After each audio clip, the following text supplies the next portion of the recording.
الرحمن الرحیم۔ رات تاریک اور سرد تھی۔ صبح سویرے بارش ہونے لگی اور مسلسل 2 بجے تک برستی رہی تھی۔ شہر کے نشیبی علاقوں میں جا بجا پانی جمع ہو گیا تھا، جس سے لوگوں کو آنے جانے میں خاصی دقت پیش آ رہی تھی۔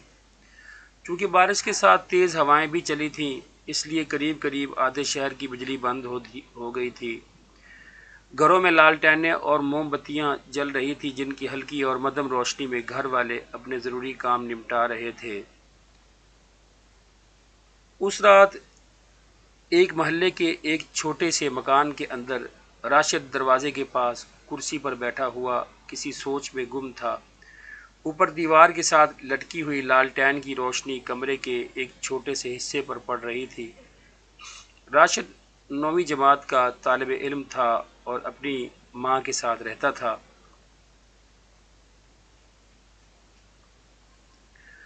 اس کی امی محلے کے لوگوں کو کپڑے سی کر گھر کے اخراجات پورے کر لیتی تھی۔ راشد کے ابا جی اس وقت فوت ہو گئے تھے جب راشد کی عمر 7 سال تھی اور وہ 2ری جماعت میں پڑھتا تھا۔ رات کے 9 بج گئے تھے۔ اس کی امی عام طور پر 10 بجے کے بعد سو جاتی تھیں، مگر اس رات ان کی طبیعت قدرے خراب تھی، اس لیے تقریباً 8 بجے سو گئی تھی۔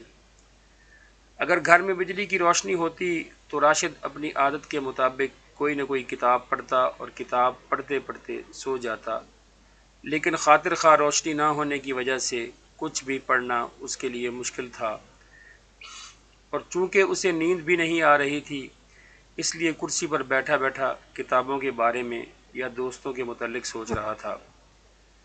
سوچتے سوچتے اسے اچانک ایک واقعہ یاد آ گیا جو کئی سال پہلے اسے اس کی امی نے سنایا تھا۔ امی نے بتایا تھا کہ بہت پہلے بھی ایک سرد اور طوفانی رات کو آج ہی کی طرح بجلی بند ہو گئی تھی۔ گھر میں کوئی لالٹین بھی نہیں تھی کہ اسے جلا کر روٹی وغیرہ تیار کر لیتی تھی۔ اندھیرا بہت زیادہ تھا، ہاتھ کو ہاتھ دکھائی نہ دیتا تھا۔ تم اپنی خالہ کے گھر گئے ہوئے تھے۔ گھر میں کھانے کے لیے روٹی کا ایک سوکھا ٹکڑا تک نہ تھا۔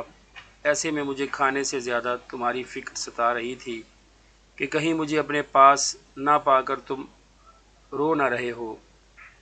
ایک مرتبہ میں نے گھر سے باہر نکلنے کی کوشش بھی کی کہ خود تمہاری خالہ کے ہاں جا کر تمہیں دیکھ آؤں یا اپنے ساتھ لے آؤں، مگر جیسے ہی پاؤں دروازے سے باہر رکھا، میرا پاؤں گھٹنے تک پانی کے اندر چلا گیا۔ اس حالت میں باہر جانا میرے لیے ممکن ہی نہ تھا۔ میں پریشان بیٹھی ہوئی تھی کہ دروازے پر دستک ہوئی۔ میں اس طرف گئی تو آواز آئی، بہن جی آپ کو کوئی مشکل تو نہیں؟ کوئی کام ہو تو بتائیے، میں حاضر ہوں۔ میں سخت پریشان تھی، اس لیے اسے بتایا کہ میرا بیٹا اپنی خالہ کے ہاں نہ جانے کس حال میں ہے، اس کی بڑی فکر ہے۔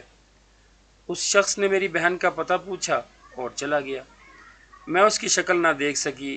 لالٹین تو اس کے ہاتھ میں ضرور تھی، مگر اس کی روشنی صرف زمین پر پڑ رہی تھی۔ وہ اجنبی شخص چلا گیا۔ آدھے گھنٹے بعد دروازے پر دوبارہ دستک ہوئی۔ دروازے پر گئی تو وہی آواز پھر سے آئی، بہن جی آپ کا بیٹا آپ کی بہن کے ہاں گہری نیند سو رہا ہے، آپ اس کی فکر بالکل نہ کریں۔ لگتا ہے کہ آپ کھانے پینے کا انتظام نہیں کر سکیں، اس لیے میں کچھ کھانے کے لیے لے آیا ہوں، اور یہ لالٹین بھی اپنے پاس ہی رکھ لیں، میں آسانی سے چلا جاؤں گا۔ یہ کہہ کر اس نے لالٹین دروازے پر رکھ دی اور اس کے ساتھ ہی رومال میں لپٹی ہوئی کوئی شے بھی۔ اب کہ بھی میں نہ تو اس کی صورت دیکھ سکی اور نہ ہی پوچھ سکی کہ اچھے بھائی آپ کون ہیں، کہاں رہتے ہیں، آپ کی لالٹین کہاں واپس کی جائے۔ یہ واقعہ جو راشد کی امی نے اسے کبھی سنایا تھا، جانے کیسے اس رات اسے یاد آ گیا۔ دروازے کے پاس لالٹین جل رہی تھی اور بادل زور سے گرج رہے تھے۔ بجلی چمکتی تو کمرے کے سامنے والی دیوار ایک لمحے کے لیے روشن ہو جاتی۔ راشد نے سوچا یقیناً وہ رات بھی ایسی ہی طوفانی رات ہوگی، اور جس طرح میں جاگ رہا ہوں اس رات امی بھی اسی طرح جاگ رہی ہوں گی۔ کیا آج رات بھی دروازے پر دستک ہوگی؟ اس نے سوچا نہیں اب ایسا نہیں ہوگا، کیونکہ نہ تو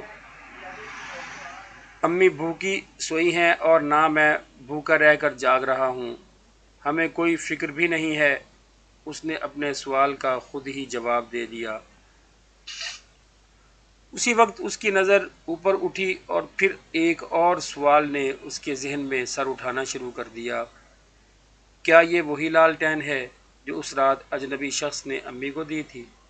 ہو سکتا ہے وہی، کیونکہ امی اس کی بڑی حفاظت کرتی ہیں۔ بجلی چلی بھی جائے تو موم بتی جلا کر کام چلا لیتی ہیں، یہ لالٹین عام طور پر نہیں جلاتی۔ تو آج کیوں جلائی ہے؟ راشد نے خود سے سوال کیا۔ ممکن ہے اس کی وجہ یہ ہو کہ یہ رات بھی اس رات جیسی ہی طوفانی ہے، اور امی کو خیال ہو کہ شاید وہ اجنبی اپنی لالٹین لینے کے لیے آ جائے۔ رات آہستہ آہستہ بیت رہی تھی اور راشد کے ذہن میں اٹھنے والے کئی سوالات اسے بے چین کر رہے تھے۔ ایسے میں وہ کرسی سے اٹھ کر کمرے میں ٹہلنے لگا۔ وہ یہ سوچ رہا تھا کہ کہیں یہ لالٹین یوں ہی بیکار تو نہیں جل رہی۔ ہو سکتا ہے جس طرح اس رات میری امی میری طرف سے فکر مند تھی اور بھوکی بیٹھی ہوئی تھی، میرے محلے میں بھی کہیں کوئی ایسا گھر ہو جس میں کوئی ضرورت مند پریشان ہو اور اس وقت اس کی ضرورت کے پورا ہونے کا امکان بھی نہ ہو۔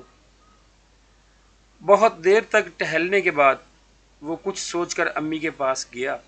اس کا خیال تھا کہ امی گہری نیند سو رہی ہیں، مگر اس وقت اسے حیرت ہوئی جب اس نے دیکھا کہ امی کی آنکھ کھلی ہوئی ہے اور وہ اسے دیکھ رہی ہیں۔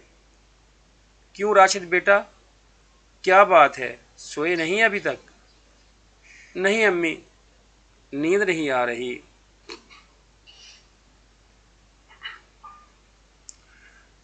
امی اٹھ کر بیٹھ گئیں۔ نیند کیوں نہیں آ رہی؟ انہوں نے فکر مندانہ انداز میں پوچھا۔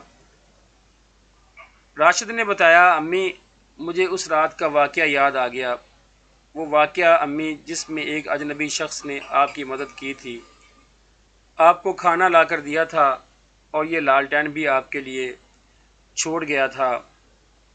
ہاں بیٹا، دنیا میں ایسے نیک لوگ بھی ہوتے ہیں۔ کوئی فرشتہ تھا اللہ کا، میں جان ہی نہ سکی کہ کون ہے اور کون نہیں۔ راشد چند لمحے خاموش رہنے کے بعد بولا، امی یہ بھی تو ممکن ہے کہ ہمارے آس پاس بھی کوئی ایسا ہی گھر ہو جسے اس وقت کسی مدد کی ضرورت ہو۔ امی نے راشد کو بازو پھیلا کر گود میں لے لیا۔ ہو سکتا ہے بیٹا، مجھے اجازت دیں امی، میں لالٹین لے کر باہر جاؤں اور کسی کو میری ضرورت ہو تو اس کی مدد کروں۔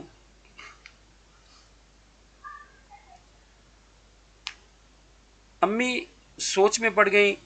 امی سوچیے نہیں، آپ ہی نے تو کہا تھا کہ دنیا میں نیک لوگ بھی ہوتے ہیں، تو کیا آپ کا بیٹا ان نیک لوگوں میں شامل نہیں ہو سکتا؟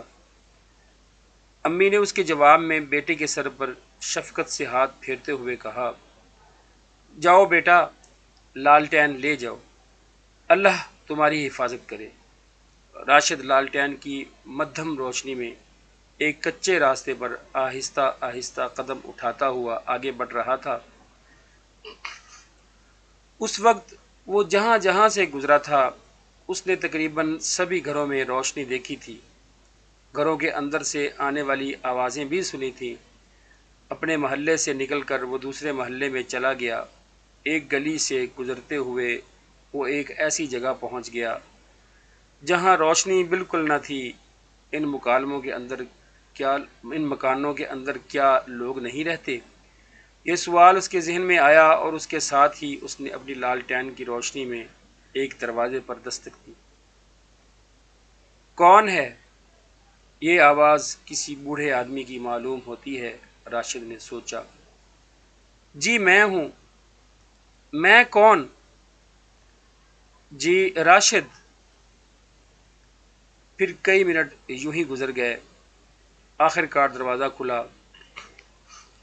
راشد نے اپنے سامنے ایک کمزور اور نحیف بوڑھے کو دیکھا۔ کون ہو تم اور کیا چاہتے ہو؟ بوڑھے نے پوچھا۔ جناب، رات طوفانی ہے، ایسی رات میں گھر سے باہر نکلنا ذرا مشکل ہے۔ آپ کو کسی چیز کی ضرورت ہو تو بتائیے۔ اس لمحے بوڑھے نے جھک کر راشد کو دیکھا، کچھ توقف کیا اور کہا، اگر ایسا ہے تو مجھے بازار سے کچھ کھانے کے لیے لا دو، اللہ تمہارا بھلا کرے گا۔ ضرور لا دوں گا جناب، مجھے ایک دکان کا علم ہے جو رات بھر کھلی رہتی ہے۔ بڑی مہربانی، یہ لو پیسے، میرے لیے ایک بن کافی ہوگا۔ بوڑھے نے کرتے کی جیب میں ہاتھ ڈالا۔ نہیں بابا جی، میرے پاس اتنے پیسے ہیں کہ آپ کے لیے بن خرید سکوں۔ یہ کہہ کر راشد چل پڑا۔ راشد نے سن رکھا تھا کہ اسپتال کے پاس چند ایسی دکانیں ہیں جو رات بھر کھلی رہتی ہیں۔ ایک دکان پر بسکٹ وغیرہ بھی فروخت ہوتے ہیں۔ یہ دکانیں وہاں سے کافی دور تھیں، کیچڑ میں چلنا ویسے بھی مشکل تھا اور اندھیری رات میں تو یہ کام اور بھی مشکل تھا۔ راشد ایک بار گر بھی پڑا مگر اس نے ہمت نہ ہاری اور اپنی منزل پر پہنچ گیا۔ وہاں ایک دکان سے اس نے ایک بن، مکھن اور کچھ بسکٹ خریدے اور واپس چلنے لگا۔ آدھے پونے گھنٹے کے بعد وہ دوبارہ بوڑھے کے دروازے پر آ گیا۔ لیجئے بابا جی۔ شکریہ میرے بیٹے، اللہ تیرا بھلا کرے۔ بوڑھا راشد کو اپنے کمرے میں لے گیا، راشد کو چارپائی پر بٹھایا اور خود کھانا شروع کیا۔ جب پیٹ بھر گیا تو وہ بولے، بیٹا یہ عجیب بات معلوم ہوتی ہے۔ کون سی بات بابا جی؟ بیٹا آج سے کئی برس پہلے میں نے بھی ایسی ہی ایک طوفانی رات میں ایک عورت کے لیے کھانے کا انتظام کیا تھا۔ تو آپ؟ راشد فکرہ بھی مکمل نہ کر سکا۔ یہ سن کر اسے سخت حیرت ہوئی اور وہ اٹھ کھڑا ہوا۔ بابا جی کوئی اور خدمت؟ نہیں بیٹا، بہت بہت شکریہ۔ راشد دروازے سے نکلنے لگا۔ ارے بیٹا، لالٹین تو لیتے جاؤ۔ بوڑھے نے راشد کو لالٹین کے بغیر جاتے ہوئے دیکھ کر کہا۔ بابا جی یہ لالٹین آپ ہی کی ہے، اور راشد نے ساری بات سنا دی۔ بوڑھے نے لالٹین اٹھا لی۔ بیٹا میں بوڑھا ہو چکا ہوں، بیمار بھی رہتا ہوں، مجھے اس کی ضرورت بھی نہیں۔ یہ لالٹین تم جیسے نوجوانوں کے لیے ہے۔ ہاں اگر ممکن ہو تو روشنی کی اس علامت کو ایک کے بعد دوسرے ہاتھ میں منتقل کرتے رہنا۔ یہ تھی آج کی بڑی ہی دلچسپ کہانی۔ اگر اور اسی طرح کی کہانی آپ سننا چاہتے ہیں تو ہمارے چینل اردو کونا کو ضرور سبسکرائب کیجیے گا۔ شکریہ۔